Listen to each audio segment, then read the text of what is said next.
What's up, ladies and gentlemen? Welcome back to the Codex Station Comic Character of the Week. Where we take one character and give you the deep dive on that character, all the must-read stories, top covers, and badass moments, and so much more. I am your host tonight, Sal the Slab Guy. Joining me, as always, is Dan the Man Kelly from Instagram. And down below is the Ric Flair of comics. Woo! How you guys doing tonight? All right. That sounded like a dying dog of Ric Flair there. I know. He was, You don't think Ric Flair's had a dog that died?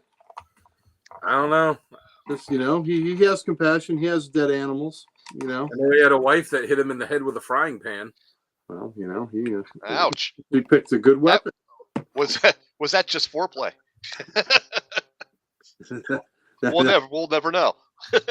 No, that was a little skillet action. Yep, that's true. That is so true. Dan, you got chat tonight? Yeah. Awesome. Very cool. I will handle all the other button pushing that we got to do. Hey, Liz, how you doing? Thank you, Liz. There we go. Woo, She loves got your action Phoenix. figure. Yep. Got Phoenix.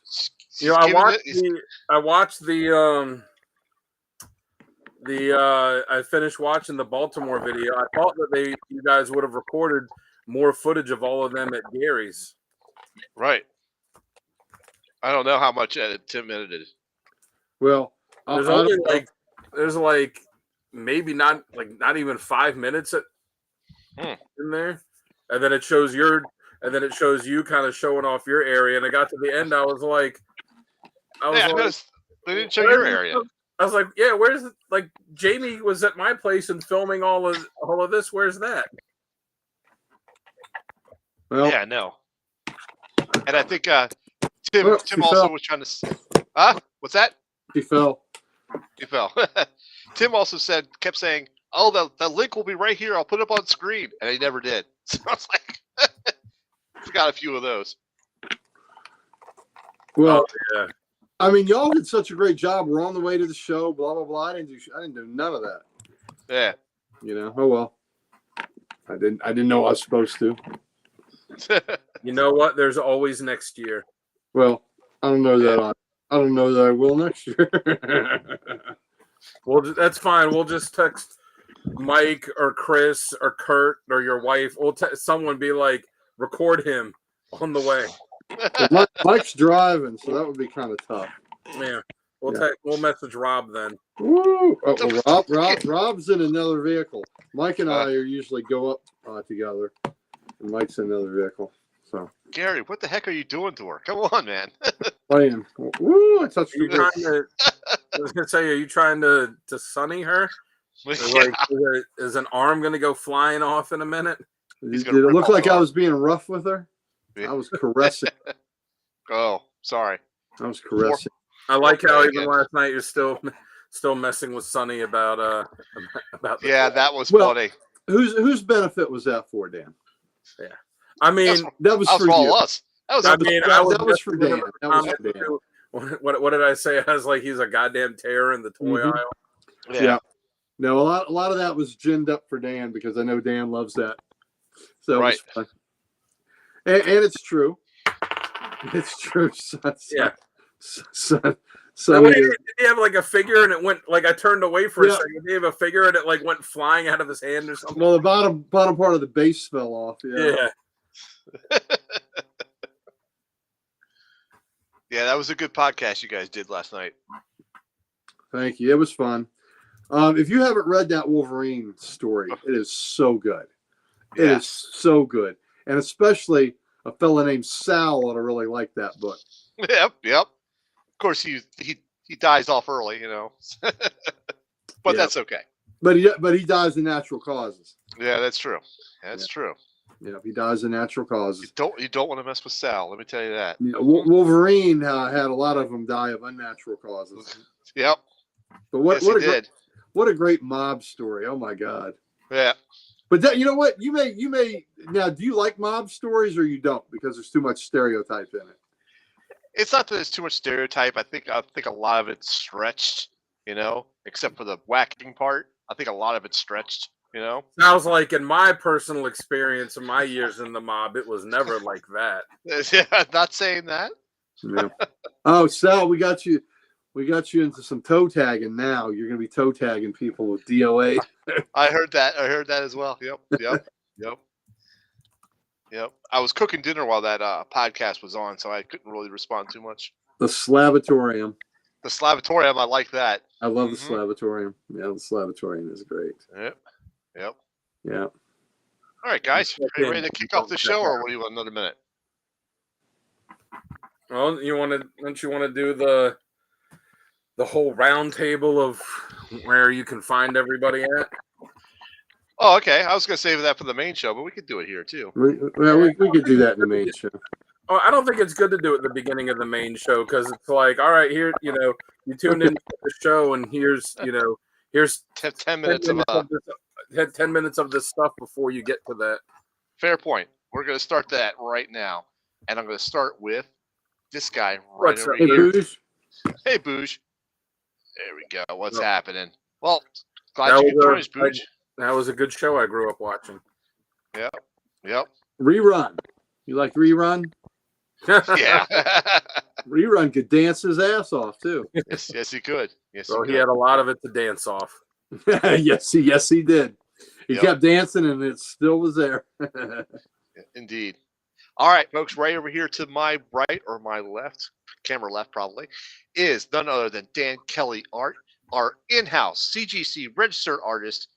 Get some stuff signed by him, drawn by him, and have it slabbed at CGC as signature series books. Yeah, He's also on Instagram on Dan maybe Kelly Art. eventually get it back. I know. But here he is, ladies and gentlemen. How you doing, Dan? Outside of the CGC stuff, I'm doing good. Yeah, I know. There's Outside little technical difficulties with them right now. outside of dealing with their nonsense, but yeah. Hey, what's up, Richard? Welcome, Richard. How you doing, buddy? Speaking of, I talked to CGC on the phone about your book again today, and they told me that it is, after telling me that it was going to be shipped back so I could resubmit it. Now they said it's with Signature Series, so I don't know. We'll see. I'm waiting for him to contact me back. But yeah, you can check me out on Instagram at Dan Kelly Art. Post a few times a week. You've all heard the spiel. So far this week, the only stuff I posted is I've been posting the stuff that I got at Baltimore. So one day I posted, not everything because I got a lot of shit there, but the one day I picked out, I think 7 of the books that I got signed, which I got a lot more signed, but I picked out about 7 of them. That I, put pictures up there and said, who signed what and, what the significance of the book was. And then yesterday I put up some pictures of not all the stuff I bought, but because there was a lot. So I put up, some of the stuff that I got there, then, kind of, went into a little bit in the description of why I got it and, and all that. So, Mr. Keith here too. Hello. Hello, Hey. Steve. Hold on. So, but I will be back to posting art and other things soon. I have a Batman that I inked that is going to go on a sketch cover that I got to post. I got some. I realized I haven't posted any of the stuff for the sketch cover I did for Richard, so I got that. I started work on Sal's. This way. Transformer books. This way, yes. There we go. The Transformer book. I started work on the side swipe, so it's gonna take me a while because it takes a long time for me to draw Transformers because of all the little detail and stuff. That's all right. Take your time. But yeah, so there's that, and then after you're done checking that out, it's the guy beneath me, the guy unlike Sonny that that knows how to treat a toy right. Mm-hmm. Right. Have you seen from multiple videos on the Codex station from his castle of comics, as well as was it TOP? WTOP. Yeah. As well as WTOP, which has made him even more regionally famous. This is the Ric Flair of comics. Woo! The curator of the Library of Comics. This is Uncle Gary. Thank you for that. You can catch me at Comic Logic. Please come there. We're Loudoun County's only comic book store. And, besides great comics and books, we also have original art. Dan, you have some original art there. How many pieces do you have there? Rob has 5 things up there. Let's see if I can remember them all. Nope, that's incorrect. You have 4 things there.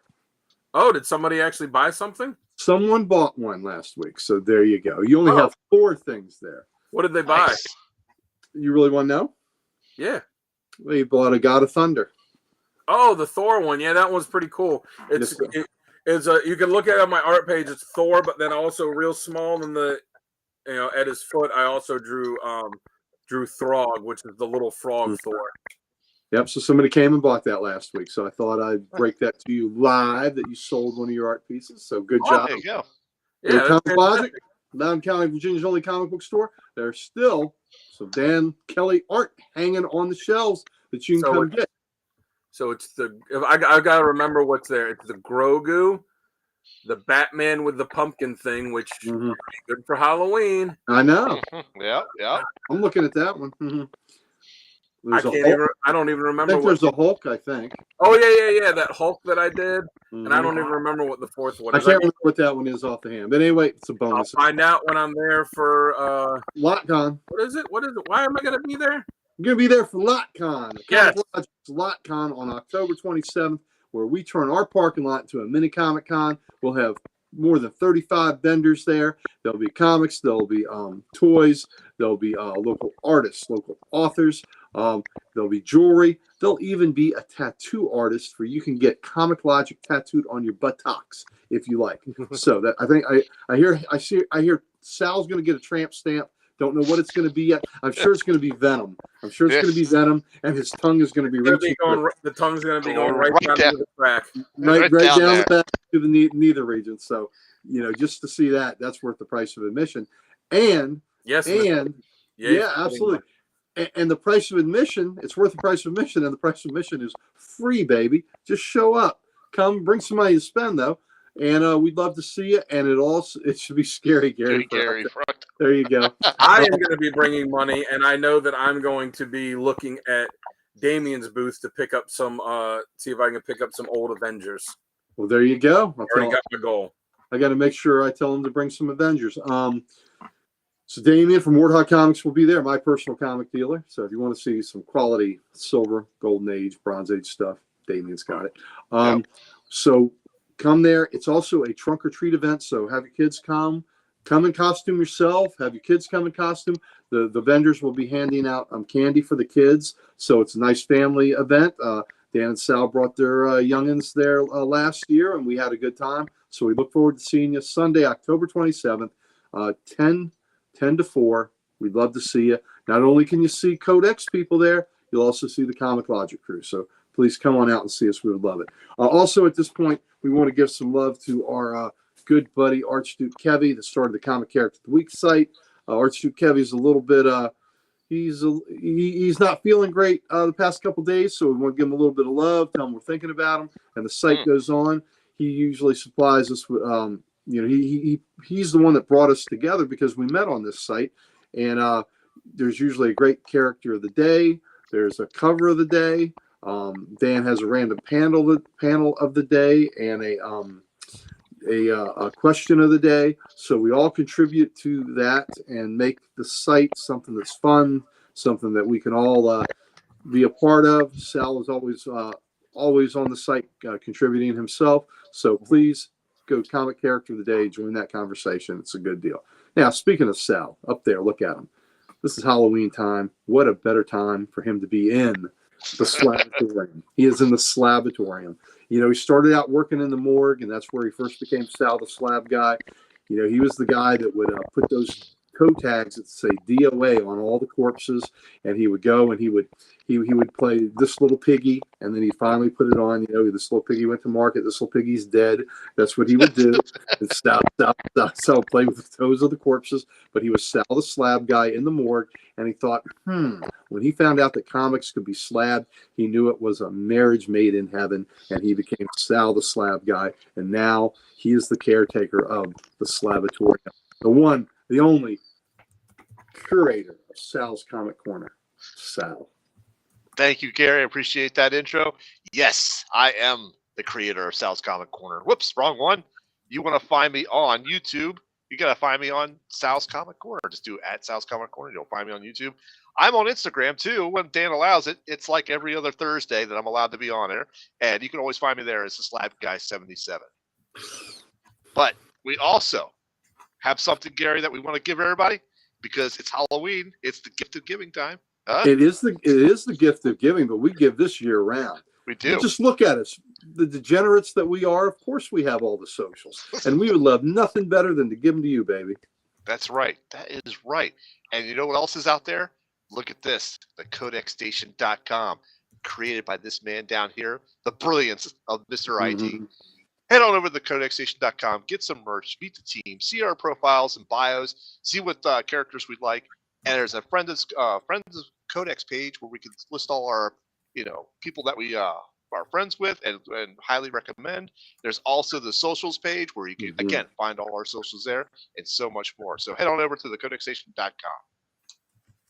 All right. And I think that concludes our intro or our pre-show. So let's go ahead and kick off the main show. What do you say, guys? Let's do it. I promise I'm not going to do the lullaby one. You can do the lullaby now. You just can't do the lullaby at 11 o'clock on a Saturday night. Yeah, I know. After I watched it, I was like, well, if I knew it was going to be just you two guys, I would have come. I would have found a place in the hotel to. No. That's all right. It was okay. It worked out. But look, when he went to the pre-show, he played. I heard it. He played some interlude that I'd never heard before. It was lullaby stuff, and I'm like, how the hell am I supposed to stay awake after that? Yeah. So I'm like, Jesus, never again on a Saturday night, Sal. Never again. All right, I promise. Never again on a Saturday night.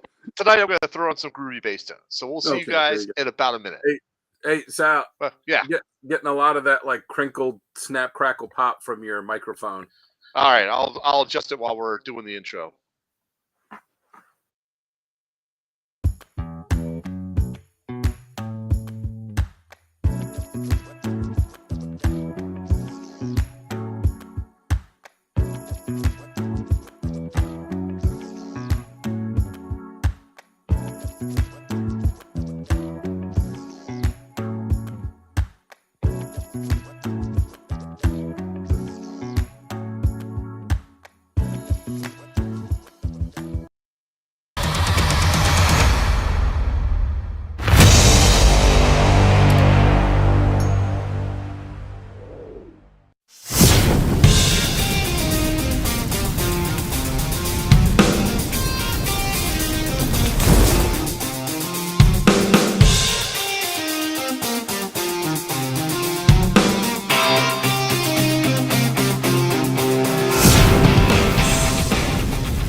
That was in fuego. Thank you so much. Welcome, everybody. I was going to say, if we could use copyrighted music, a great song to use for that with the fire would have been that was it the Hellfire song or whatever it's called from the Crazy World of Arthur Brown. If you guys know the song where he starts off the song, he's like, "I am the god of Hellfire, and I bring you fire," and it has like a big organ music. I would have been that intro. That would have been interesting. That was a good intro. I like the music you picked too. Yeah, thank you very much. I've had to start reusing some of it because I'm trying to stick to the non. You did the nice sizzle. Had the nice sizzle sound effect. Did you record that off the grill last week when you were? As I was grilling, I did. I did. As he was grilling the bodies. That's right. Grill them before I slap them. That's right. What's cooking in the morgue? Ladies and gentlemen, as you know, this is Comic Character of the Week, where we take one character and do the deep dive on that character. Tonight's character, of course, is Jean Grey Phoenix. I'm Sal. I'm your host, Sal the Slab Guy. Join with me is Dan Manley, and of course, the Ric Flair of comics down below, holding us up as the pillars of this show. All right, guys. Dan, let's have the intro. All right. Well, her first appearance was all the way back in X-Men issue 1 in September of 1963, created by Stan Lee and Jack Kirby. Now, her powers are pretty simple. She was born a mutant, so that's how she got her powers. At a young age, she witnessed a friend die after being hit by a car, and the trauma of that triggered the emergence of her mutant powers. And one of her powers being telepathy, she experienced her friend's death as it happened, and it traumatized her for a couple years. And Professor X, eventually her parents found Professor X and brought him in to help her learn to control her powers. And then she ended up becoming a founding member of the X-Men. And as for powers, she has telepathy, telekinesis, and then, all kinds of other stuff that she's gotten, when she's been Phoenix and other things that happen. But the main ones that she's mostly known for is telepathy and telekinesis. Unlike me, who's telepathic. You're not that. Come on. You're not like that at all. All right. Telegenic. It's telegenic. My mistake. At least she's not a telemarketer. That's true. That is very true. That is. All right. So we can go ahead and start off this next segment with what works best for her. And Dan, why don't you go ahead and kick us off for that? I just like, even though the Dark Phoenix is I'm sure we're going to talk more about that later. But even though that's an iconic comic storyline, not just for X-Men, but for comics in general, I don't like evil Jean Grey. I like Jean with Cyclops. I like her being kind. I like her being a fierce protector of the people that are around her. I like the friendship that she has cultivated with Storm, other characters as well, but especially Storm. And when she's being, that strong person that, that's watching out for other people, she was a little timid, like all of them were, a little timid when she was first introduced, but you've seen her over the years grow from being a teenager to grow to being a full adult and, being, a team member, being a mother, being, all kinds of stuff. And, that's what I like to see with her, and the fact that she is one of the most powerful ones out there. So, just seeing her at times just let loose and kick ass. Yep, absolutely. Gary, how about you? I like all those too, but I also like her role on a team. She's of the X-Men. She's a vital cog of the team, and I love it when she is there. She is the liaison, and she's linking telepathically to all of them. So she is relaying Summers's maneuvers and gestures, and also a leader in her own right. But I like how she has got everybody is linked in through her, much the same way a lot of times that they use John Jones in the Justice League, where he is linked into the other leaguers and they can communicate through that channel. So, but with the X-Men, I think it's a little more intimate because it's a smaller team. And but I love the way they use her in that aspect, and I like how she's Xavier's protege, and Xavier knows that she is an alpha level mutant, and that her powers are to be reckoned with. And I like that she's a little shy and reticent at first, but then when she hits that switch flicks, she is all that and more. And you do not want a reckoning with that redhead when she is at the edge of losing her cool, because she's very reserved, but when that wears thin and she's had enough of it, she will kick your ass psychically, and which is she will mess you up, buddy. Yep. All right. So to echo you guys' comments, she's a great leader. She's very much a team field leader type situation, and not even on the front line. She, like you said, with the telepathic linking, she's more like the last line of defense. We're laying out instructions from Cyclops or whatever the situation needs. And I feel like that the linking of the minds in a fight or in a situation, I think that was first done by her. I don't think it was done by anybody else. I think she was the first one to do that. I believe so. Yeah. So that made an interesting twist in the battle in all the battles that they had afterwards. Now it seems like common thing. Okay, all right, let's link up. All right, let's go fight. That type of thing. For any telepathic character. Yeah, right. Exactly. And also, Gary, I'm gonna reiterate what you said. She's very reserved. She is quiet and kind, reserved, but till she gets to that point, and then all hell breaks loose, and she will kick your ass 100 different ways before you even realize it. Oh yeah. So that's why I like that, and I have it listed as going full potential in my notes, and I mean. She's always been reserved. She didn't really use her power to its fullest capacity in a fight. But when the gloves are off and it's a knockdown fight, there's nobody better that you want on your side because she will obliterate anybody in her way. I agree. Yep. So that's what I have for what works best with me. And two, she is, as they've established, she is one of the few Omega level mutants.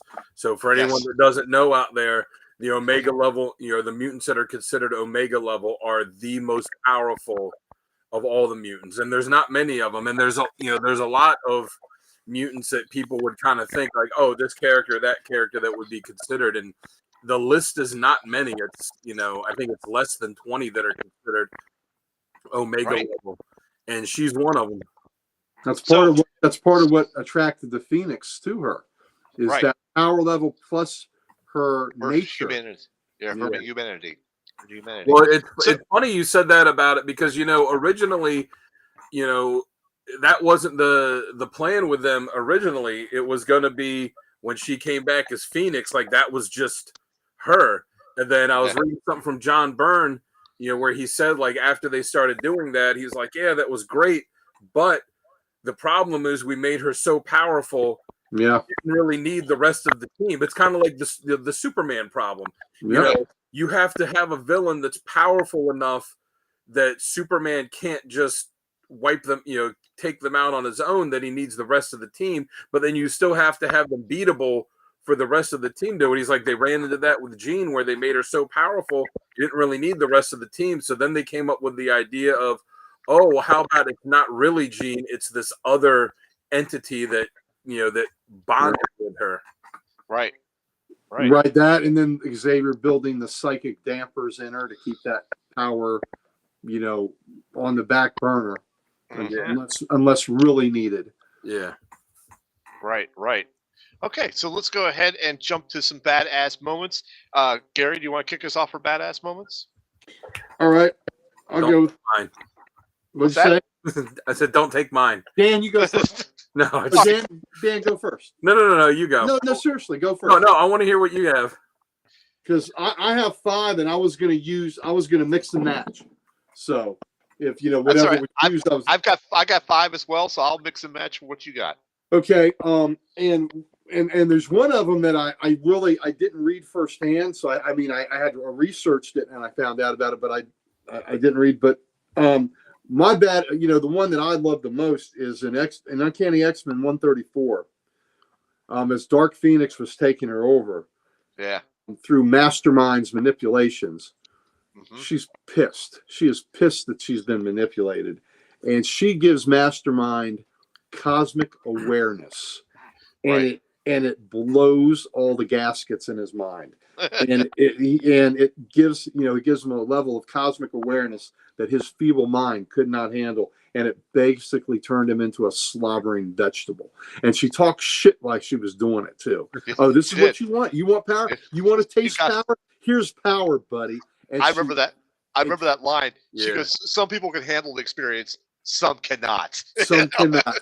And she knew damn well that he could not. And then she wanted to know, you're just an illusionist. How did you get this power? And then it comes from the White Queen, to get into her mind. But she gave him everything he wanted, knowing he could not handle it, and it blew his freaking mind. And he's left as a just slobbering vegetable. Yeah. And that is as vicious as it gets. She just destroyed his mind. Right. Destroyed his mind by giving him all the power he could have possibly desired. Man, that is messed up. So that's the one that really sticks out for me. Now, this is one I don't know much about. I mean, I didn't read firsthand. So Sal and Dan, especially you, Sal, if you're going to use it, I'll let you expand upon it. Is in King in Black 4, what she does to Null. No, I don't have that one. So go ahead and use it. Okay, so again, this is secondhand because I am not the Venom file that that Sal is. So the King in Black storyline, Jean evidently invade Null's mind, who is this dark god from way, way back and a very powerful cosmic being. And she gets in his mind, mucks around with his mind, and finds his weaknesses, what's defeated him in the past, and is able to use that to defeat him in the present. But to get into the mind of something that is a dark god that has ruled for a very, very long time and has not had very many defeats, and she just, it was like child's play for her. She just, wiped the floor with him. So again, I don't have first knowledge of reading that whole story. It's just when I researched some of the Jean Grey's moments, I was like, damn, that's pretty impressive. So Sal, I thought you would really expound upon that. Surprisingly, I don't have that one in my list, but that's all right. Okay, so to go old school, as Jean Grey becomes Phoenix in X-Men, at the end of X-Men 100 and the beginning of X-Men 101, the space shuttle is coming back to Earth, and somebody's got to pilot it through re-entry through a solar flare. And Phoenix is the only one that might have a chance of surviving this. And so she puts everybody into a compartment on the shuttle that's shielded from the cosmic rays and the solar rays and the radiation and the heat. And she rides it out and keeps the shuttle together while the solar flare is just ripping her apart. And for her to, and this is before the Phoenix power has entered her, for her to make that sacrifice and for her to do that knowing that she was going to die in the process and to hold it together and save her teammates is just, again, it's the ultimate sacrifice where you risk your life to save everyone you love. And that is, mine too, Chris. That absolutely, brother. That's the greatest gift, right, Chris? That's the greatest gift, sacrifice, lay down your life for your brothers and sisters. And that's exactly what Jean Grey did. And then, find out the Phoenix entity bonded with her during that process. But, so to me, that's badass. If I can expand on that one, not only did she absorb the knowledge of flying a shuttle from Peter Corbeau, who was the astronaut. She absorbed the knowledge of flying a shuttle. She knocked out Cyclops because he was that type of being Cyclops. Yes, she did. And then flew the shuttle back in. Yeah, because they said, you can't do that, Jean. You don't know how to be a pilot. She's like, I can do that right now. And and sucked it right out of his mind. Wow. Yep. All right. So there's your three. Dan, do you want to go next? Yep. Well, I thought you said you had 5. Well, I had 2 mix and matches in case nobody used them. I'm not going to say. Well, we'll do our 3 and then we'll talk back to our extras. If they're still there, we'll talk about it. It's only 3 of us tonight, so we'll do that. Yeah. So go ahead, Dan. Give us your 3. All right. Well, mine. One of them is from the all new X-Men when they had the younger ones when Beast brought them from the past to the future. Then they stayed there for a while. When they had the Shi'ar decided that they were going to try Jean for the crimes that she would, as Phoenix, that she would commit in the future that she hadn't yet. And it was the trial of Jean Grey. And she ended up getting free and then, fighting them and just beat the brakes off a Gladiator. And, Gladiator, for anyone that doesn't know, is basically Marvel's Superman with a mohawk. Yeah. And so I guess he's a combination of Superman and OMAC. But he's not one that's, that is easy to beat. And she took him down single-handedly.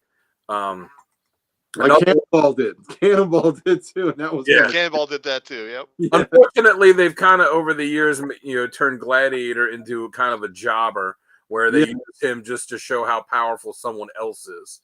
But still, it's still an impressive feat. Mm-hmm. Well, again, that's that. That's that. He is Superman. He was a Superman character, just like the whole Guardians were the Legion. And he was the Superboy of that, but more of a Superman character. And but making the confidence the key to his power was a way to depower him. So that's what they've done. Yeah. But yeah, that's great, kicking his ass. I'd forgotten about that. Another one is from X-Men 28, the second X-Men series. Yep. When I know this one. Oh, did you have this one? I have this one too, but go ahead. All right, so at this point, Professor X had decided for whatever stupid reason that he could rehabilitate Sabretooth. So they had Sabretooth in the mansion, and he had these gauntlets on where he couldn't use his claws, and he had this face mask thing, basically like a Hannibal Lecter kind of muzzle. They had him on a leash too, right? Yeah, and and Sabretooth managed to free himself and was going to escape the mansion, but also going to cause as much damage on his way out. And he just worked his way through all the X-Men, and nobody could stop him. And then he gets to Jean, and Jean handles him like, you're right about superior. Like a ragdoll. Yeah. Yes, it is. Yeah, and Jean just handled him like nothing. Like it was just, like she was making the sandwich, and then just deposits him back in the cell, and that's that after he'd worked his way through the whole team, which kind of gets to Burns' point too. It's like, we made her so powerful. What does she need anyone else for? Yeah. My final one is more of a low-key badass moment. It's not from a fight or a big battle or anything. It's from X-Men issue 30, which was the issue where her and Cyclops finally got married. Yeah. Mm-hmm. Fantastic issue. I don't know if either one of you guys have it. We'll find out. That was very close to making my recommended reading because it's such a great issue from start to finish. But at the end of the issue, Jean has decided she has requested this, beforehand, knew she was going to do it, requested this song for the band to play, and she goes up to Professor X. And she's like, I want this dance. Like, after everything that you've done for me, for all of us, we wouldn't be here without you. I want this dance. And he's like, Jean, I can't. And she uses her telekinesis to lift him up out of his wheelchair and hold him so that she can dance with him at her wedding. Yeah. And I thought that, like I said, it's a low key. It's not a big battle or anything, but that was my favorite one because that really is something that speaks to her as a character as well too, and I thought that was just amazing. I love that moment. And listen, I'm a big proponent of the small moments. I love those. I love those little humanizing moments. So whenever we mix those in, I'm always going to support that. Good job. And he said, he's like, Jean, not everybody here knows it. She's like, it's the end of the night. Almost all of them have gone. It's just us here now. And she says, but you know what? Even if they were here, I don't care. Like, this is who I am. I'm proud of who I am. This is the happiest day of my life. This is what I want, and it's just, if you haven't read the issue, it's a fantastic issue. I loved it, but they went too far when she made him against his will dance the Macarena. That was All right. Very good. Very good. So Macarena. I'll start off with like a similar moment. And it's X-Men number 303, where just on the cover alone, and she's consoling Jubilee. That speaks volumes to her humanity and her kindness, and looks like Dark Phoenix has arrived at Sal's house. What's that? I said, looks like Dark Phoenix has arrived at your house. So I'm not.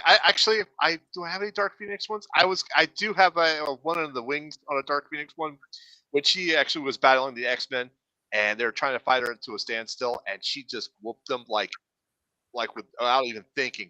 She turned a tree gold to land on Colossus, so he couldn't. It would delay him temporarily. Beast developed a mind scrambler. Yeah, so she couldn't think properly. She still fought through that, and it turned out it was like Cyclops and one other person. I think it was Nightcrawler that was left, and the way Cyclops described it was like she hit us 100 different ways in the matter of seconds, and there was no chance whatsoever. And well, that's it's just in volume 1 of What If, they did a story that was what if Phoenix didn't die or what if she came back. I forget what the exact title was, but there's a scene at the end where she just kills all of the X-Men one by one, and it's that same kind of thing too, but it's Dark Phoenix, so it's like incredibly cruel. Like she buries Storm alive knowing that she's claustrophobic and doing all that stuff. And yeah. Sal, Mr. Keith had a really poignant comment. I'm sorry, what did he say? I was you were talking at the time. So okay. There's an X-Men issue in the 90s when she's just trying on clothes, shopping like normal, and keeps hearing people's thoughts like an ongoing radio. We don't have telepathy, but it's relatable for a kid with ADD. Yeah, 100%. I think that is a very thoughtful point there, Mr. Keith. Absolutely. That is putting it in a real world perspective. Yeah, very much so. Very much so. All right, so let's see, just to expand a little bit on your X-Men number 28, where she fights Creed. The line from that is like, she has him. She's like making him feel the pain that he has inflicted on other people with his claws, and she's like, "You're a firecracker, Creed, but I'm an atom bomb," and basically, neutralizes him, right? And at the end, he's in his cell. Jubilee goes up to give him some food, and he just says, "Tell Red that that she was good, that was awesome, or something like, I respect her for that. Logan couldn't even do that to me, but she did, So give her props for that, And I was like, okay, that was pretty cool. Well, that makes sense because Logan and him go at it physically, but to be psychically destroyed like that is something different. Yeah. Yeah. Here, give me a second, and I'll look. I had the book right here. Okay, there you go. I'm pulling a Gary, just like, oh. No, it's story time. All right, so while you're looking, glasses on. Put the glasses on. But let me go. While you're looking that up, I'll do one more. Actually. X-Men number 300. She's fighting Seamus Mellencamp.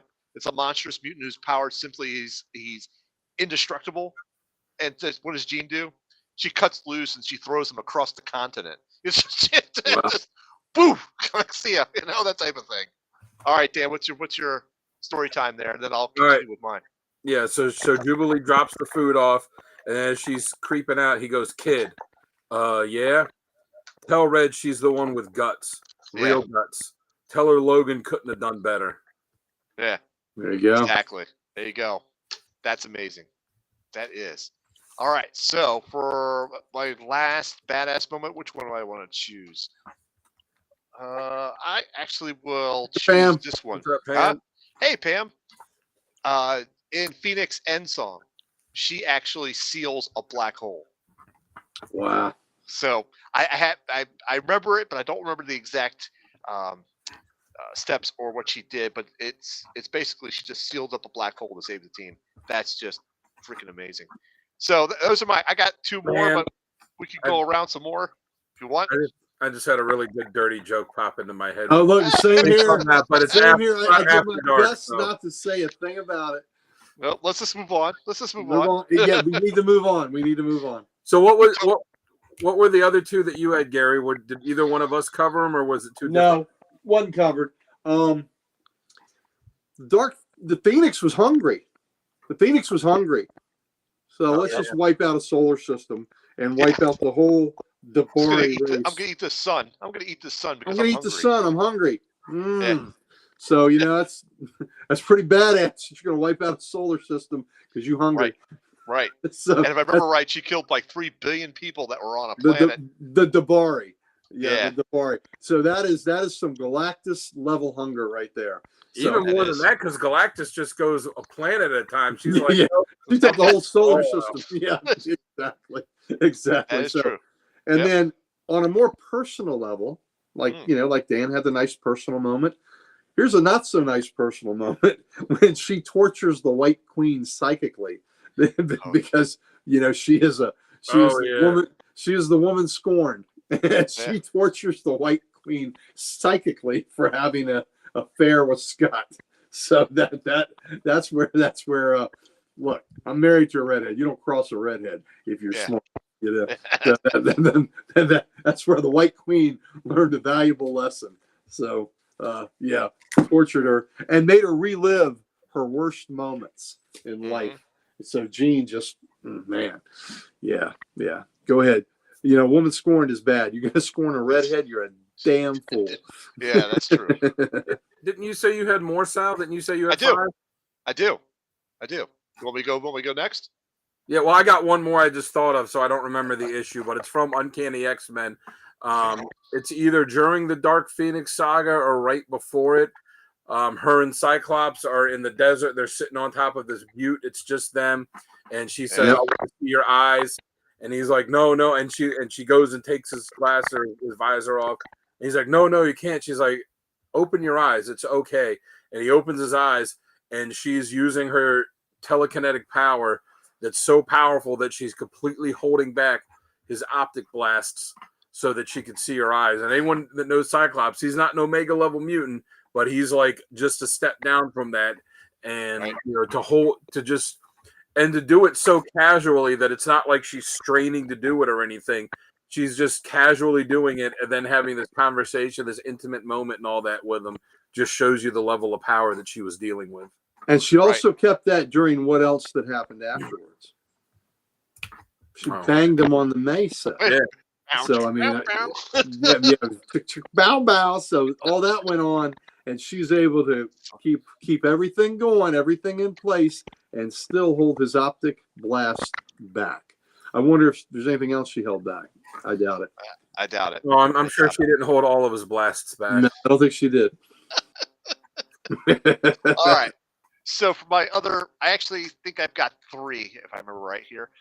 During Age of Apocalypse, the last issue of the book that she was in, she was holding a telekinetic shield over the city of New York to prevent the nuclear bombs from hitting.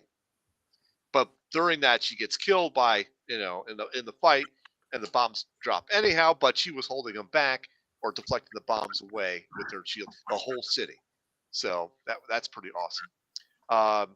And then I got in X-Men number 53, she actually confronted Onslaught one-on-one and lived to tell the tale. Eventually she lost the fight because Onslaught had the power of Franklin Richards as well that was backing up Onslaught. So, but to go toe-to-toe with Onslaught, that's also amazing. So, I agree. And the last one I have, and I didn't read up on, and I really wanted to. When she was Phoenix, she actually went toe-to-toe with Galactus as well. That's right. That is true. So they were fighting over a planet to eat. Yeah. Meals on wheels, ladies and gentlemen. All right. So now that we got it's like when you're at the buffet and you and the 350-pound guy both reach for the last dumpling. Yeah. Exactly what happened. That's it. You're going down. You're going down. All right. So now that we got our badass moments out of the way, we can jump to critiques and criticisms and what we don't like. And I'll go first on this one. And honestly, it's kind of like what Dan alluded to. They made her so powerful that the only way to really handle her was to kill her off, I think, because there's just no way a being of that power, that power level would not only stay good, but be able to handle anything on her. Heels on high heels. There you go, Pam. That's right, Pam. That's right, it. Pam. So I didn't mind her killing her off. I didn't mind her bringing her back.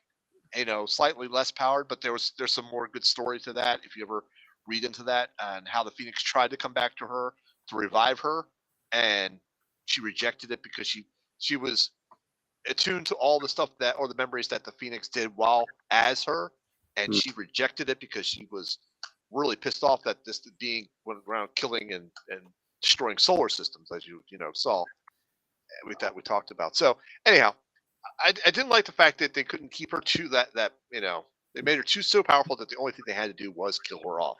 But that's really the only thing I didn't like. How about you, Dan? Kind of just that it's almost like this constant death and rebirth. Like, she's here, she's dead. We brought her back. Oh, we killed her again. Oh, we brought her back. Now she's dead. Like, alive. Now she's dead. Nope, she's back. Like, even in comics, and I get the whole thing with the Phoenix and the rebirth, but the Phoenix, the death and rebirth and the Phoenix thing, it's just been has just been beaten to death at this point. There's no new or interesting ground that you're going to cover with that. So, leave that in the past. They did make her so powerful, that they then, because like I said, their intention was not originally that it was going to be this, this cosmic being that took her over. It was just going to be her. And then they changed it later when they had to kind of come up with an explanation for it. And then, all the stuff that's come after it. So either she's got the power or it comes from Phoenix, but, let's make up your mind. Let's quit killing her off and bringing her back. Let's quit having the Phoenix come in. Like it's all been covered before. I mean, they gave goddamn Namor the power of the Phoenix. I know. We don't need to cover that anymore. Let's just move Phoenix on. 5. It's Jean and Cyclops together. There doesn't have to be anyone else. It's another one of those where Marvel just seems incapable of letting these characters, letting these characters be in a good relationship. Didn't Castle have the Phoenix power in the future too? Wasn't there a Punisher Phoenix? No, he's the Cosmic Ghost Rider. Ghost Rider. Yeah. Right, that's what he was. I mean, they even did the Phoenix and the original Guardians of the Galaxy, which was kind of ridiculous because it was, Well, maybe it was Wolverine. Maybe it was Wolverine that had the power of the Phoenix that was in the future on one of these alternate storylines. I can't remember now. Too many stories in my head, but somebody in the current Marvel universe had the power of the Phoenix many years later.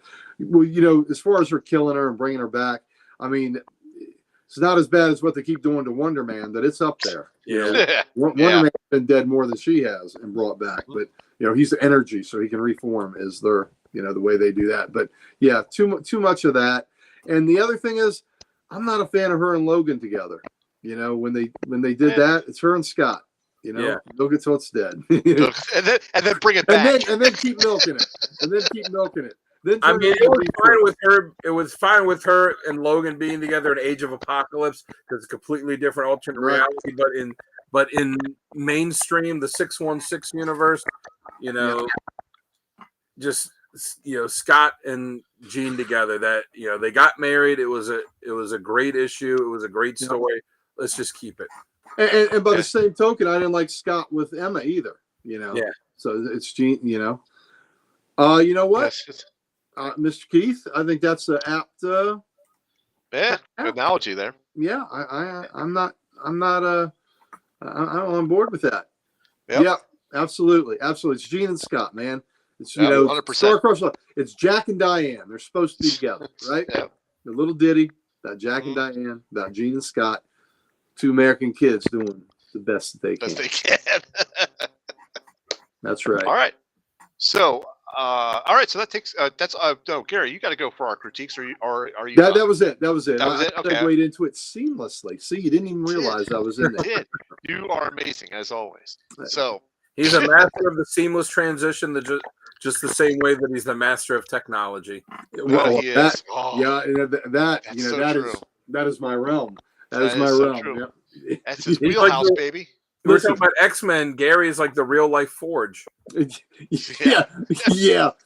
I'm forging my credentials as a tech guy.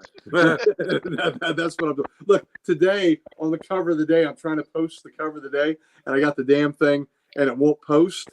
Yeah. And I'm like, why the hell won't it post? I got to rewrite. Come on, why won't it post? So I took a picture of it, of what I wrote.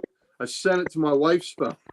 And like 3 hours later, I was able to get that picture and then post again and look what I put. So that's how I solved that tech problem. It's so stupid. So I don't know why the hell I couldn't make it post. So yeah. Honey, I can't get the goddamn internet to work. I can't get the Facebook to work. No, look, there are times where I can't get onto the Codex station. Baby, Diane, help! Yeah. It's a struggle bus sometimes for me. Diane, the internet's broken again.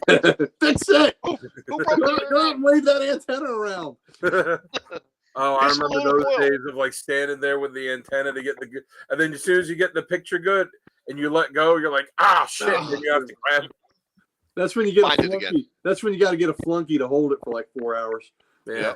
Absolutely. All right, so this segues to our. Before we jump into our next segment, we can go ahead and give a shout out to our sponsor. And Gary, who would that be? Oh, our sponsor's Comic Logic, baby. You Put head you up over to front Comic Logic. There you We go. are Loudoun County, Virginia's only comic book store, and we will see you on the 27th. The 27th of October is our fall lot con, and we would love to see you there. We turn our comic book store, our comic book parking lot, into a mini Comic Con. We'll have 35 plus vendors. Come see us. There'll be local artists, local authors. There'll be comics. There'll be toys. There'll be jewelry. There'll even be a tattoo artist if you want to get that tramp stamp of Sal the Slab Guy right in that special spot. That's You can right. get it Who doesn't there. want that? Who doesn't want that? Exactly. Who doesn't want that? So come there, and you get to see me, Mike Harbor, Rob Kalin. I know we'll see Dan. Dan says he'll be there. Sal, hopefully we'll see Sal and his. I'm pretty sure I'm on the docket. Sal's on the docket there. I believe Mr. Or Chris will be there. So that makes it a treat just to meet Chris. So please come Sunday, October 27th. 12 to 4. It's also a trunk or treat event. So have dress up in costume if you wish. Definitely put your kids in costume. The vendors will have candy for the kids. So please come. It's family friendly. It's a wonderful atmosphere. And you can be with a lot of good folks talking comics. And hopefully we will have a lovely, lovely day for that. And, Dan and Sal were there last year and brought their families. And it was a really good day. So please come out and commune with us in the Comic Logic parking lot on October 27th, Sunday, 12 to 4. We'd love to see you. Thank you. All right. Very good. Gary's going to be in costume. He's going to be there dressed as He-Man. There you go. He's going to be walking around going, Loincloth I and have the power! He-Man, the later years. And folks, if you do come out, check out the comic book store as well. I mean, Yes, please come just inside. check a thing. Come on in. Bring money. Bring Yes, money. indeed. Yes. Bring money and buy and sample our wares. There we are. See Dan Kelly art hanging on the walls. That's right. Absolutely. Yeah, I didn't even know I sold anything. Rob didn't let me know, so I guess I'll show up there. Where's the money? Rob told me so I could tell you on air. No, that's cool. I didn't because the last time I talked to him about it, he told me, he's like, hey, somebody almost bought something. I was like, ooh, they almost bought something. Yeah. I came in and I said, one of Dan's pieces is missing. And they said, yeah, they were going to tell me and they wanted me to, pass it on to you. And I said, I'll do it live on air. So that's awesome. Nice. So it just happened at the end of last week. Well, congrats on that, Dan. Yeah, congrats on that. Good job, brother. All right. So for our next segment is top covers. And who wants to go first on top covers? I'm going to pick Gary. Gary. Okay. Gary, top covers. Give it to us. All right. There we go. Skeletor trembles before Uncle Gary. That's right. All right. So the one on the left is my badass moment. It's a classic X-Men number 40. And that is what she did to Mastermind, boys and girls. Mm-hmm. Look at the cosmic awareness he has. And yet he's drooling. Mm-hmm. and that is just a badass image of her from behind, behind him. And I mean, that is just kind of evil, isn't it? Oh my goodness. Yeah. She has given him his heart's desire and it ruined him. It wrecked him. And that's Steve Lytle, who did a lot of fantastic covers for classic X-Men. He's also famous for doing some great work with Legion of Superheroes. But I love that cover. And, I had forgotten about that cover. And I'm glad when I was looking through my covers, my Phoenix covers, that I saw that and was like, oh, hell yeah. And the fact that it tied into my badass moment was perfect. The one in the middle, of course, is the classic Dave Cockrum cover for X-Men 101, where she emerges from the water as the Phoenix. Just classic cover. Whenever you have a cover that's been homaged multiple times, that's when you have one of the most iconic covers. And I would say as far as iconic covers, that's top 10 probably. Yeah. If not 10, definitely in the top 20 of iconic covers.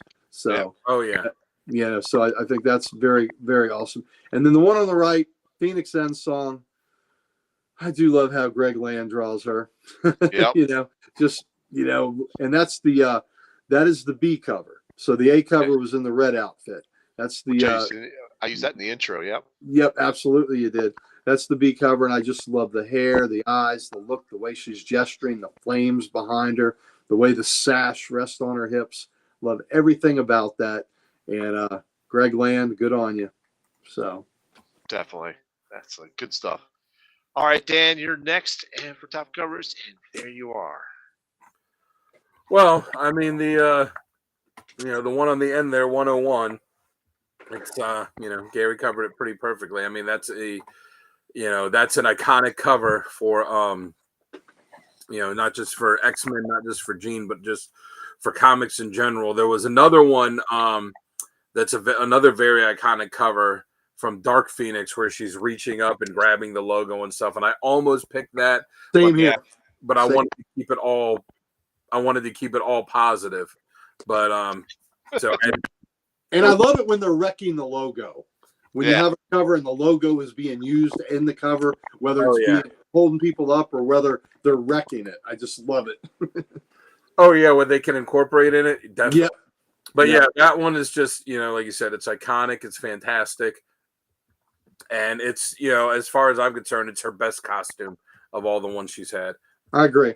The one in the middle, I talked about it before, X-Men 30. It's the one where her and Scott finally get married.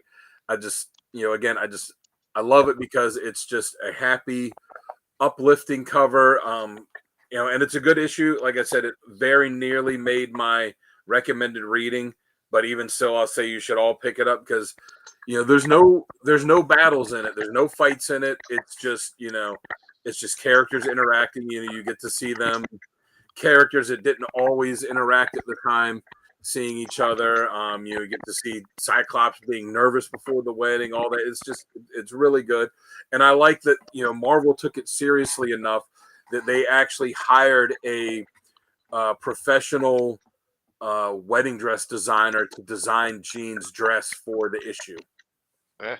Which I thought was like that nice extra touch because they could have just told Kubert, draw a wedding dress on her, but they knew what a big deal it was, and like, no, we're hiring a professional wedding dress designer to do this. I didn't know that. That's pretty cool. Yeah, that is cool tidbit. Nice job, nicely done. And then the last one, I can't. It's recent. I forget it. I forget which one of the X-Men books it's from. I know it was from one of the miniseries. I just forget which one. I think it was a Jean Grey one-shot. Was it? I think so. But find it.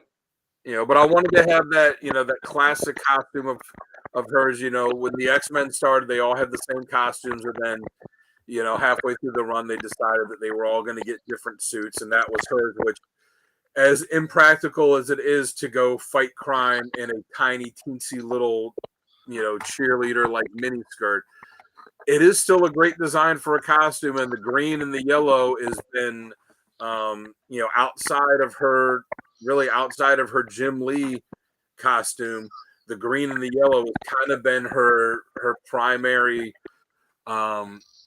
costume colors for the majority of her career. Of her existing as a character, and it's still a cool costume. It's a gorgeous art germ cover, and yeah, it is. Yeah, it's just the beautiful art, and I like how it has her walking through the portal, and you see the through the gate, and you see the the different colors of the nature in the background, and the building shimmering behind her. Yeah. Rippling. Yeah, I love that. All right. Well, that's my three. Thank you, Sonny. Sonny. All right. So here are mine. Where's my thing? There it is. All right. So after seeing you guys' covers, I had 101 on my list as well. But after seeing you guys choosing that, I kind of went, okay, we're going to talk about that one a lot. So let me throw in something else. So I went with let's see. It's the where is it? I have my notes here. X-Men number 53, I believe. Is it? Yeah, 53 on the far left there in the clutches of Onslaught. This is when she was battling Onslaught. I love the power effect coming off of her, and it almost looks like in the claws of Onslaught right there. That's pretty wicked. That hair. Yeah. Yep, that hair. This is Andy Kubert penciling. Cover ink was Cam Smith, and colorist was Joe Rosas. Rosas. And then in the middle, Art Germ. I love Art Germ. He's great. He does always great stuff. But I love the fire effect. You can almost see the Phoenix head in the top left-hand corner. You can see the Phoenix head. Yeah. Yeah, so that's just pretty wicked. And then I went a little bit old school on this last one, 125, Dave Cockrum cover. Inker was Terry Austin. I love the Phoenix effect, and she's just a silhouette inside that Phoenix power display. Just awesome. Well, So, it can't go wrong when you got Terry Austin and Ink and John Byrne. So that's all great. That's true. Yeah. That is always a good thing. And just so you know, this is the background for that top covers. I love that for the top covers. Mhm. So had to do that. Oh, I'll throw out there too the cover I was alluding to. It's X-Men 135.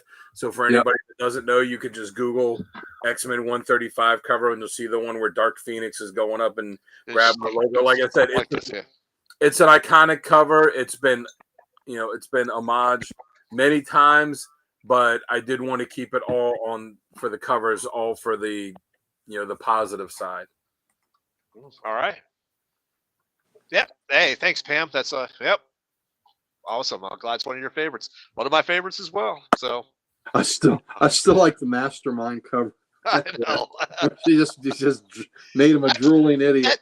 That panel has really stuck with me in my head. He's like slouched against the wall. The wall, yeah. Like kind of like this. Yep, and he's like all drooling and everything. He's reverted to his ugly self, not the handsome Jason Wingard self. Yep. But and he's just drooling, and she just. I mean that is just vicious. It is. All right, so let's go ahead and jump to essential readings. Dan, you can go first here. Let me bring them up for you. Boom. So I did something before you start. I did something a little different. Each one of us is going to have a different background, which I thought was okay. Cool. So look at you, getting fancy.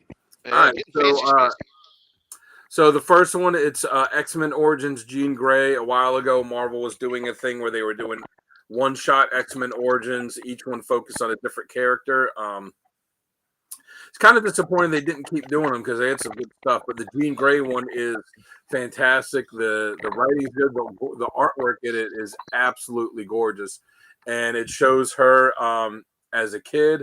Like I said in the origin, where her friend had died, and that trauma from it, because she was present when it happened. That trauma of it unlocked her powers, and her telepathy linked with her friend, so she experienced her dying as she did it, and then her parents got Professor X to come in and help train her in her powers and all that.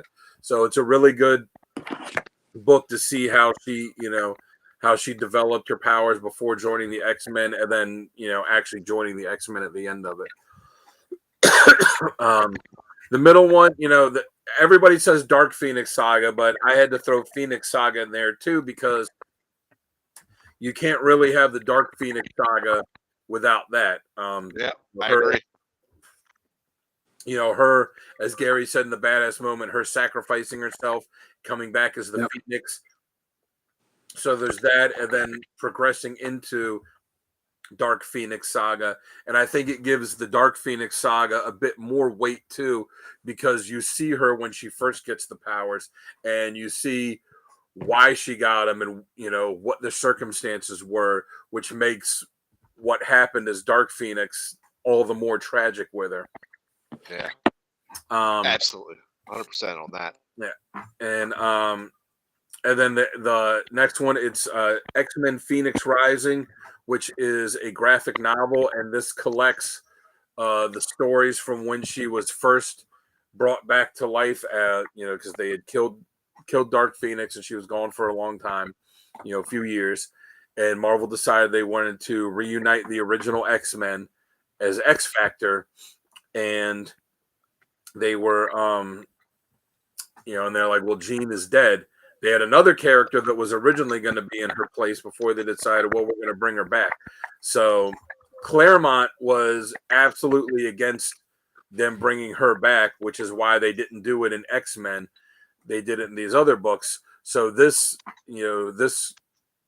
trade paperback collects them all. So it's Avengers issue 263, Fantastic Four issue 286, X Factor 1, and then it has a couple of the backup stories from Classic X-Men issues 8 and issue 43.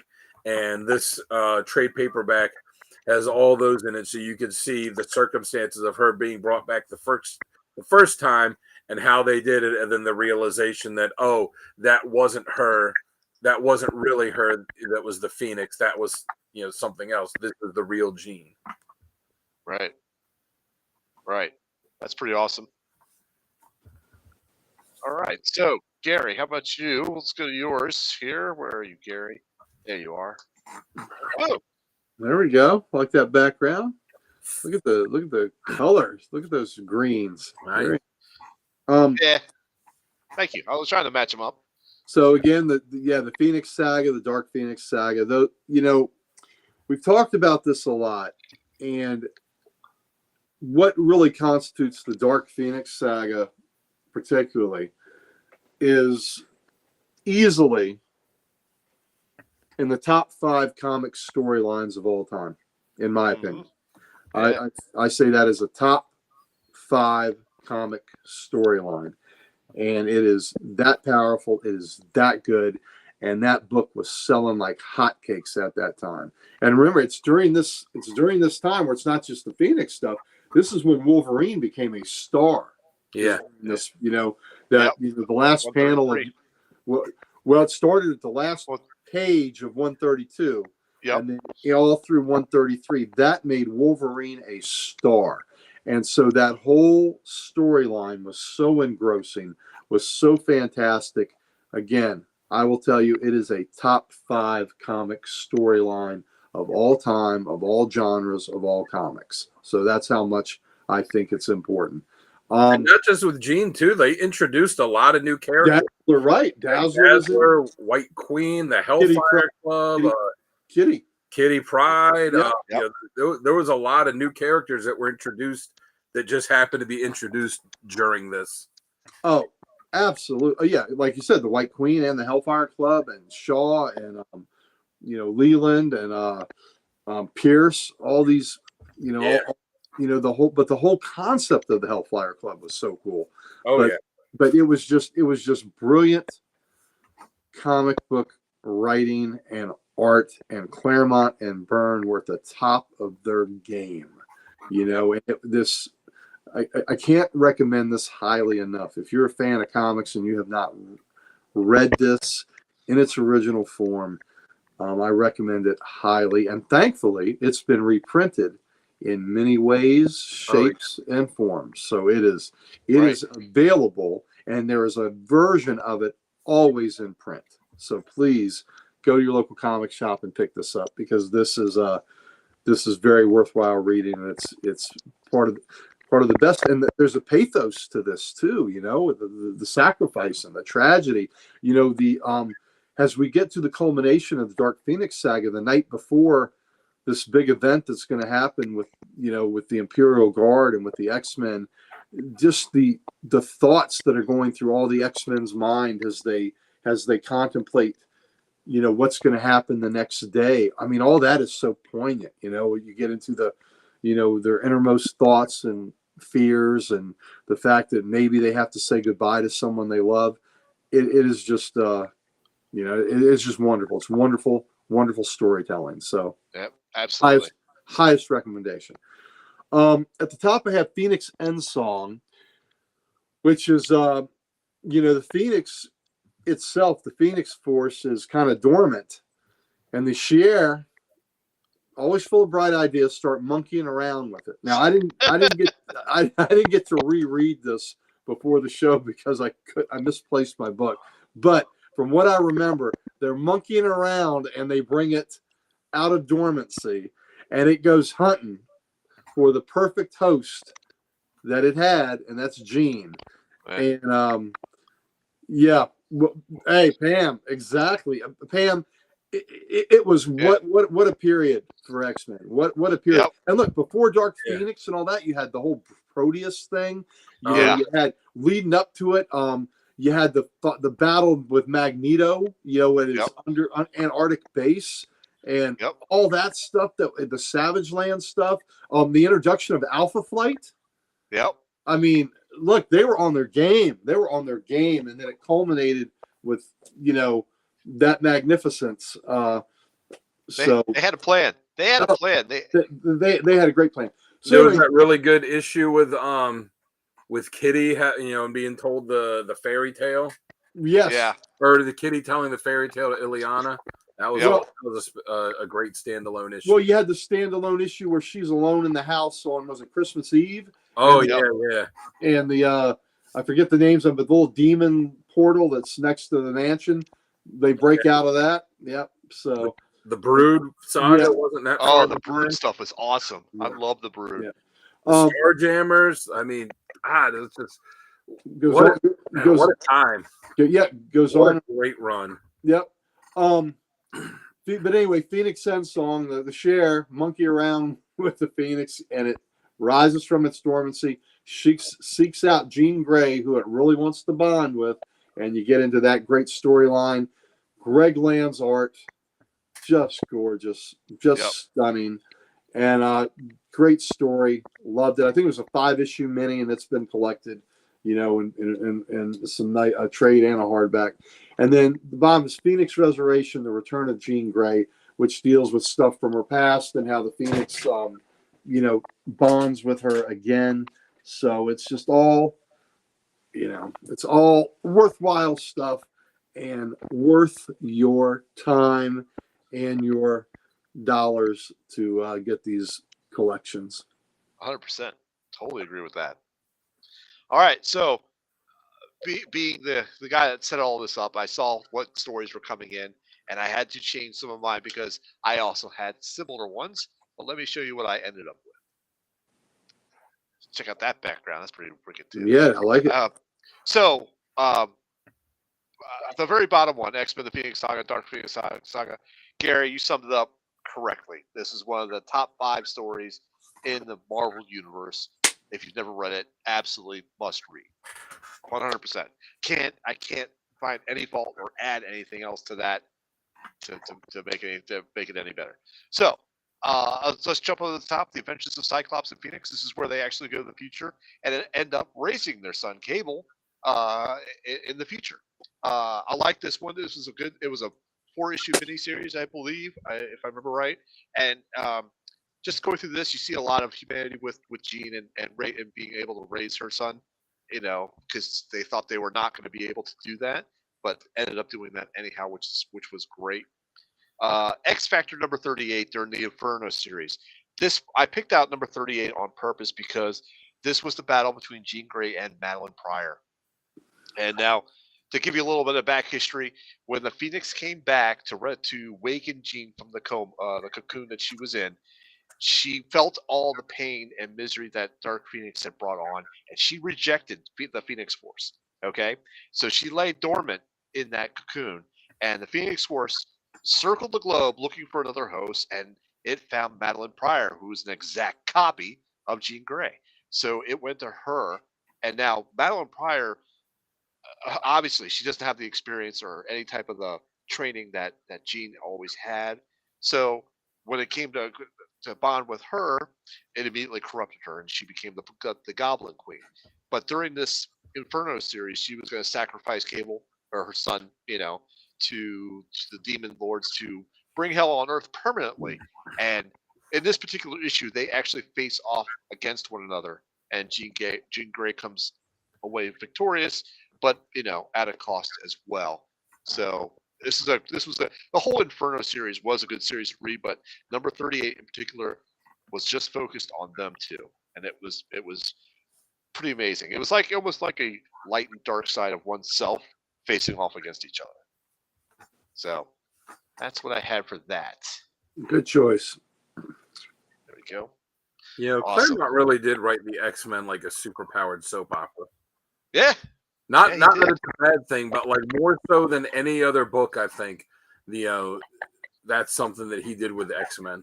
Well, that's what that's kind of the formula Wolfman replicated with New Teen Titans when Yeah. he did that. Because he kind of made it a lot of that book was the interpersonal relationships, and it was a soap opera with young adults there. So he saw that was a winning formula, and he had a superstar artist with Perez, and so for a while there, those two were the top selling books in comics, and then as I think it got to a point where I think when right as Byrne was leaving, the New Teen Titans had actually ascended, but they were neck and neck. They were the two hottest books out there for several years, and they were the reason to go to the comic shop for a lot of people. That's why they did that crossover between them, and They did. almost did a second one too.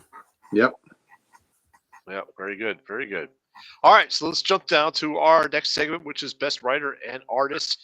And I think we're going to have pretty much similar taste on this one, but there's been so many writers and artists. Sorry, it's late for me. Artists on the books that are just amazing. Like I'm going to go with a couple here, like Dave Cockrum, Andy Kubert. These guys have been amazing. I think I'm going to stick with David Cockrum for my artist, and I think I'm going to go. Of course, I'm going to go with Claremont, but I got to shout out to like Bob Layton, Matthew Rosenberg, who did the Phoenix Resurrection book, and so I'm going to stick with Claremont then for mine. How about you, Dan? I mean Claremont's the as we've said before. Yep. With any X-Men character, he's the go-to writer for him. But I'll say, Layton's good from Layton and Louise Simonson from their time at X Factor with her. In the 90s, Fabian DiCesa and Scott Lobdell, when she would be an Uncanny X-Men and X-Men, that's another way to go too. And for artists, for artists, there's Cockrum, obviously, designed the Phoenix suit. John Byrne, Jim Lee didn't really draw her that much as much as he's known for X-Men. He didn't draw her a whole lot because she was in the other book. But yeah, Kubert did some good stuff. It's so hard to narrow it down for her. 'Cause there's been so many good ones. So true. Yeah. And I can't, I'm blanking on the name of the artist, but the artist that did the X-Men Origins Jean Grey book was absolutely. Yeah, I'll look it up real quick. Okay. I can't remember who it was. X-Men Origins. Oh, there we go. No, it's Omega. Wow, I can't find it either. All right, what? You find it? It is what's his name? Mayhew. Where is it? I had it. Yeah, Mike Mayhew. Mike Mayhew. Okay. Yeah, it's that kind of photorealistic painted art in it. That's really spectacular too. Okay. Very good. Hey, Adam. All right. Glad you could join us. Yeah, for me, of course, the writer is, Chris Claremont, without a doubt. Right. And for artists, I mean, I really want to say Byrne a lot, but because because of that great storyline. But for me, and I know this says a lot about the shallow person that I am, Greg Land can draw my all day. I had a feeling. Night. Greg. I had a feeling you were going to go that way. Yeah. And like Dan says, what he takes his inspiration from. Yeah. I don't care. That's a damn good looking Phoenix. Neil, I mean, even though it was only a few issues, Neil Adams too. It was Marvel. Yeah, it was Marvel Girl. Yeah. That he was early, the early X-Men stuff. Yeah. Yeah. But no, so I'm picking Greg Land. Okay. Oh, you know what? Paul Smith. Yeah. Paul Smith was fantastic. But, I guess when Paul Smith took over, though, Jean was dead. So I don't think he drew her a whole lot. But, right. And who was Paul Smith, he is not brought up as much as he should be mentioned. That's for sure. Art Adams draws a pretty good. Art Adams, too. Art Adams was fantastic. And- And you know and- who was- yeah. who also was beautiful with it was the guy that drew on Classic X-Men that drew the back covers, because anyone doesn't know, the Classic X-Men would reprint an X-Men issue and then have a new backup story and have a new cover on the back too. And it's this artist John Bolton that did some absolutely gorgeous. And the front artist Steve Lytle did a nice job with her too. Yeah. But but Greg Land's my pick. Okay. Good choices. All right, so let me ask you guys this: what's your favorite outfit? You know, all the way back from Marvel Girl to which Phoenix, what she's wearing now. That one. That one right there. I do have a fondness for the Marvel Girl costume, because that's the costume that she had when I first started reading X-Men. When I would find like the old issues from it, that and then also the Phoenix one too, because I started reading those issues about the same time. So yeah, I'd probably have to go with the Phoenix one there, not the Dark Phoenix, but the green one. That's just Cockrum was one of the all-time great comic artists when it came to designing costumes. Well, he redesigned the entire Legion's costume. Yeah, pretty much, and did a hell of a job. I will say one other costume of hers that I think was thumbs up for me is the Black Queen costume. Yeah. Oh, Yep. I like that. You saw a different sides of Jean you hadn't seen before. yeah. So I have a little trivia for you. As I mentioned earlier, when they brought her back, when they decided to reunite the original X-Men and do X Factor, and they brought Jean back, originally they weren't going to bring her back. They were going to have a different character take her place. It was going to be Cyclops, Beast, Iceman, Angel, and a different character that was going to be the fifth one. Do you know who the other character was that was going to be in X Factor that was essentially going to take her place before they decided to resurrect her? No idea. I don't, but I'm just going to guess Polaris. That is a good guess, but no, it was going to be Dazzler. Oh man! Wow, Dazzler really surprises me. Polaris would have made a lot more sense. Yeah. But Dazzler surprises me on that. Yeah, Dazzler was going to be the fifth member of X Factor, and then they decided, hey, let's just bring Jean back. Okay. And much to Claremont's chagrin, right? Yeah. There you go. He did not like the move at the time, no. Yeah. All right, I think this wraps up this episode of Jean Grey. Unless you guys have any final comments, ladies and gentlemen in the chat, thank you for joining us. If you guys got any final comments, throw them in there right now. I'm your host, Sal the Slab Guy. Right next to me is this guy over here, Dan the Man Kelly. Find him on Instagram under Dan Kelly Art. And of course, down below is the Ric Flair Comics. Woo! Find him over at Comic Logic. What was that date for the LotCon? LotCon is October 27th, Sunday, from 12 to 4. Come out, be a part of it, meet some really good people, and let's get into our Halloween spirit that day. We'll all have a good time. Love to see you. Awesome. And you can always find me on YouTube under Sal's Comic Corner or Instagram as the Slab Guy 77. Find us all on the Comic Character of the Day page. Chat with us there if you ever want to reach out. Yep. And of course, we've got all the socials. Head over to any social move. All of them. Just type in at the Codex Station. You'll find us 100%. And if you still want to do some web searching, go to thecodexstation.com, ladies and gentlemen. Get some merch, meet the team, and so much more. Oh, only have 17 days to prepare for it. There you go, Adam. You get it hurry done. up. You'll get it done. Thanks for the deep. Oh, Liz, absolutely. Thanks for watching. It was good seeing you the other day, Liz. I expect we'll see you at LotCon, especially. Yep. So, I'll say for LotCon, I will have my Dan Kelly Art stickers. There you go. For me to give away. So anybody that comes up to me and says the phrase "the Dread Pirate Roberts," I presume, will get a free sticker. All right. There you go. Can't beat that. Can't beat that at all. Can't beat that at all. All right, ladies and gentlemen. We will see you next week where we're going to be revisiting Venom because the Venom movie is coming out. Dan's going to be first in line to see that. Suck! Dan's going to be first in line to see that movie because he's such a Venom fan. We all know that, ladies and gentlemen. But we will see you next week.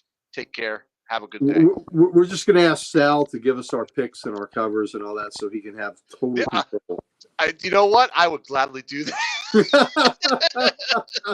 I've got a few covers to choose from. And here's what Dan would have picked. And here's what Gary would have picked. There you go. Or should have picked. Or should have picked. Yep. All right, folks. See you next week. All right. Thanks, see Bougie. Thanks, Bougie. Thanks for being there. Everybody in the chat, thank you. Y'all make this a joy to do, and we look forward to coming in here and interacting with every daggone one of you. So thank you so much. We appreciate you. Talk to you all.